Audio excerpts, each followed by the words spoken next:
Thank you so much, sir, for those very kind words, and very good evening to the respected chairperson, to the august audience. And again, thanks to Team ESI for giving this wonderful opportunity to me and assigning me an interesting topic, obesity as a communicable disease. So I had to actually change the lens of my perception to know what exactly it is. And I don't have any qualms in admitting to the fact that I have got this lens from our dear Sanjay Kalra sir and dear friend Nitin. So we classically categorize obesity as a non-communicable disease, but again, we do understand that it is identified in clusters affecting people working or staying together. And in this background, we define communicable disease as something which gets transferred from one individual to another individual by means of inanimate vector or an inanimate object. And we also understand that it is socially contagious thanks to the rapid urbanization, and people generally get affected, and people generally get inspired by the all sort of bad dietary and lifestyle measures, one who is taking by this westernization. And technically speaking, we have studies which have told that by transfer of gut microbiota, we have induced obesity in wild type of animal models as well. And the very reason why we are trying to give a communicable angle to this obesity is the fact that personally I am not very happy with the options that I have to treat patients with obesity. Therefore, increasing the ambit of pathogenesis may be helpful to give us some options to disorder of obesity. And then we have intersection between communicable and non-communicable disease as well, because as the persons living with the infective disorders are living longer, we are trying to draw simile, or we are trying to draw correlation between the non-communicable and communicable diseases. To cite few examples, osteoporosis is due to some chronic liver infections. HIV is associated with metabolic syndrome and non-alcoholic fatty liver disease.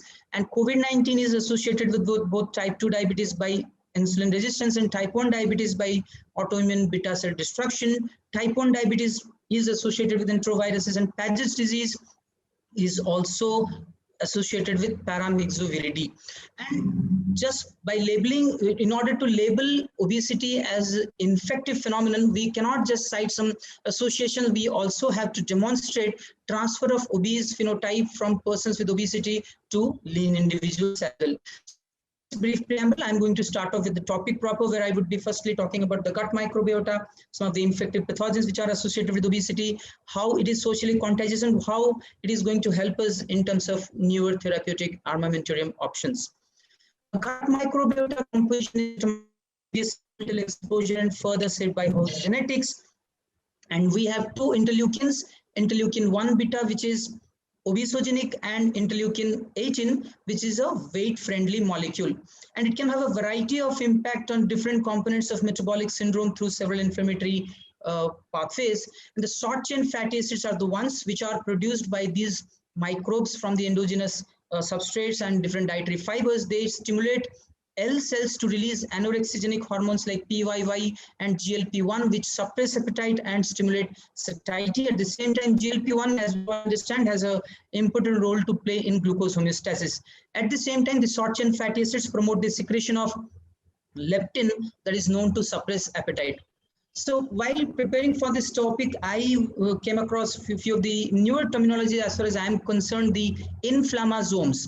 These are group of intracellular complexes arranged by NOD-like receptor proteins and DNA sensors. So you can see in the slide, the blue ones, the NLRP6 and the NLRP3 inflammasomes, and the effector protein interleukin 18 is negatively associated with metabolic syndrome and its inflammatory component like NAFLD and NASH. So once there is inflammasome deficiency, which is induced by the gut microbiome depletion, they are going to give rise to a state of inflammation through influx of toll-like receptor 4 and TLR4 agonist, which gives rise to an inflammatory milieu, hepatic TNF-alpha expression, and that drives NASH progression. And co-housing of inflammasome deficient animals with wild type of mice results in exacerbation of hepatic steatosis, glucose intolerance, and obesity in these wild type of mice. Therefore, they go on to say that the altered microbiota is a cause rather than consequence of this phenotype. And we have some other reports, like this is scientific report 2014, which says if you treat special type of mice, which is defined as C57BL6 type, and they are treated with antibiotic ampicillin to get their gut totally rid of any gut microbiota whatsoever, and make them cohabitate with lean and obese mice, and the same phenotype is going to get transmitted to these special category of mice. And in the second study, which was published in Science 2019, it is stated that abundance of a bacteria called D. sulfovibrio and depletion of Clostridia is associated with obese phenotype. And again, high fat diet induced obesity, but not the genetical induced obesity, is actually associated with alteration in gut microbiota in form of increased firmicutes and decreased bacteroids, and it is also associated with diminished fecal and sickle short chain fatty acids.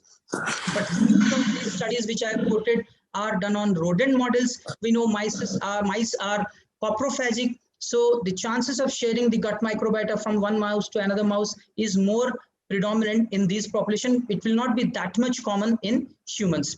So this is a wonderful pictorial representation what happens to the microbiota.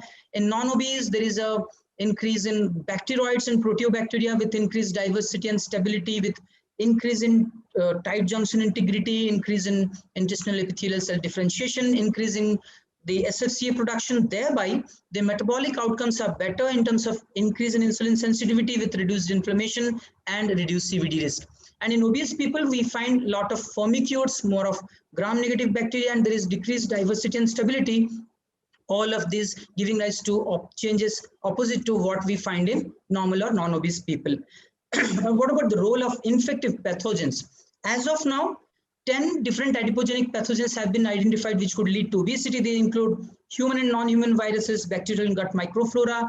You can see from the slide there are some animal viruses like canine distemper virus, Rouse-associated virus type 7, Borna disease virus, Scrappy agent, and SMAM1.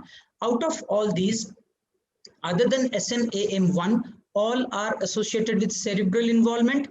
SMAM1 is the only animal virus which is going to give rise to obesity in humans as well. And if you look at the human viruses, 3 human adenovirus, 85, 36, and 37 are associated. The SMAM1 virus and the human 3 adenoviruses are associated with increase in enzyme stimulation, which gives rise to formation of triglycerides. At the same time, they give rise to transcription of factors which would give rise to formation of adipocytes from the pre-adipocytes. And look at the date of this publication way back in 1997 from Dhurandhar et al. Individuals having antibodies to SMAM1 were significantly associated with higher body weight and body mass index. And following this, there was another publication in 2005, International Journal of Obesity, from 3 cities in United States. And different adenoviruses were measured. And it was found out that no association was found with that of adenovirus 2, 31, or 37. But when it comes to antibodies to AD36, it was found in 30% of individuals with obesity, in contrast to only 11% of lean individuals. One more virus, the Borna disease virus, which affects a sea of hosts, including humans. And once this is injected into Wistar rats between 30 to 60 days of age, you can see inflammatory infiltrates go into the median eminence, progressive degeneration of neurons of the paraventricular nucleus, the entorhinal cortex, and the amygdala. And there is a strikingly high-grade involution of the hippocampus with hydrocephalus. And I can sum up the entire slide by saying that there is a suppression of the glutaminergic system and there is a predominance of GABAergic system, thereby leading to appetite stimulation. At the same time, there is the hindrance to free access of appetite suppressing hormones, leptin and insulin. Mind it, the Borna disease virus is associated with causation of depression in humans, and depression is also obesogenic. So maybe we will be finding some link between these two in the future as well. And the virus-induced obesity gives rise to stimulation of macrophages, which then releases IGF-1, which gives rise to hyperplasia and hypertrophy of adiposity, and further gives rise to infiltration of macrophages into adipose tissue. And this article in Nature Reviews Immunology 2006 says invasion of human fat cells by infective organism gives rise to imbalance of different factors like leptin, adiponectin, and visfatin, giving rise to a state of chronic inflammatory milieu. I would be briefly talking about the social contagiousness, you all would agree to the fact that with the age of rapid industrialization, definitely one person is definitely going to inspire or affect the lives of the people around him. And therefore, this concept of infectobesity, which encompasses infectious causes of obesity and the widespread impact of changing social norms that promote weight gain. And apart from that, it is stated that exposure to common external stressors may also result in a sustained hypothalamic pituitary axis dysregulation. So this is one such wonderful article which was very much amusing to me.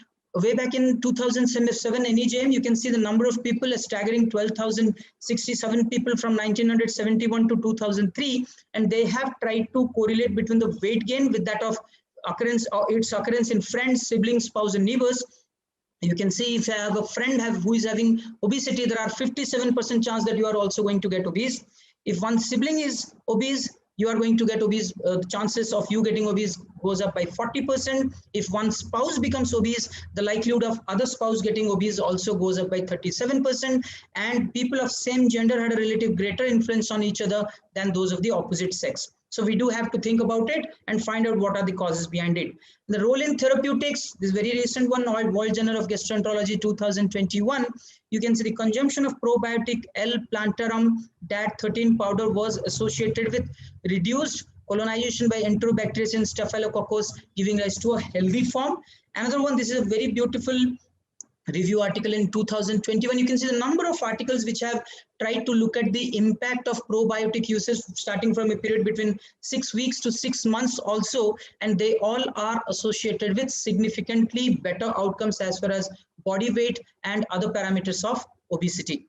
And so they go on to say that yes, intestinal microbiota has a preponderant role in both modulating fat deposit and energy homeostasis. And between lean and obesity, there is a change in the intestinal microbiota, giving rise to dysbiosis. So we need to look at it more often and maybe design more scientific studies to look at its impact on different parameters associated with obesity. And this is again our dear friend Nitin's study, the Kerala Diabetes Prevention Program, which has tried to look at the effect of lifestyle intervention in a cohort of individuals with normal weight obesity. And what they can see is that between the intervention and the control arms, the systolic blood pressure and HDL cholesterol were significantly affected with the lifestyle intervention. And very importantly, they have tried to address the infectobesity model in light of rapid globalization.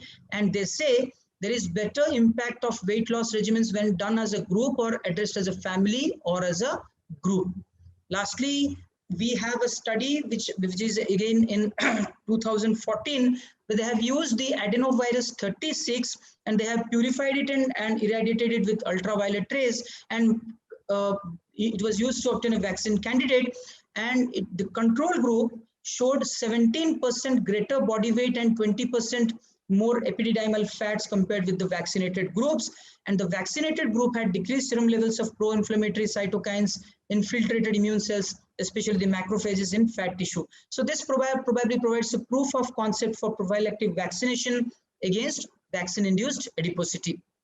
So the summary slide, again, I'm going to take it from Kalra sir and Nitin's upcoming article. They have beautifully designed this diagram whereby obesity is being promoted as a communicable disease.